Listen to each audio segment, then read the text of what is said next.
Shabbat Shalom. In modern society, we like to fancy ourselves as having pretty much invented everything within the last, 50 years.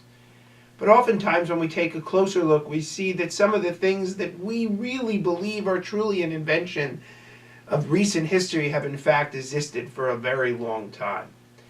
I would imagine, though it's not my generation, that the generation of the 60s believes that at least in some great measure that they invented civil disobedience.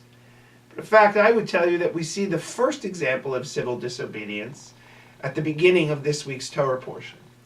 Lost in this new Pharaoh who does not like Joseph and who enslaves the children of Israel is the fact that we meet these two Egyptian midwives, Shiphrah and Puah, who are ordered by Pharaoh to kill all Jewish boys and refuse to do so.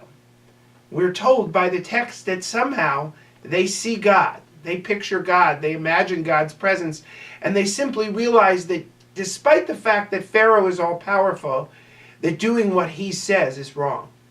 When Pharaoh questions them, they simply matter-of-factly say to Pharaoh, these Jewish women are strong and they give birth before we get there sometimes.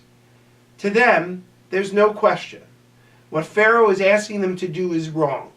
Despite the fact that Pharaoh is the government, the power in that day, they know it's wrong and they refuse to do it, putting themselves in danger at the process.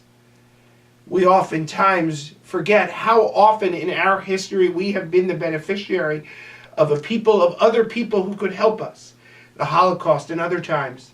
Righteous Gentiles who didn't question whether or not they could help us, they just simply did it. Shiphrah and Puah are probably the first example of civil disobedience, and their story is a reminder to us that just like they did for us, we need to do the same. Shabbat Shalom.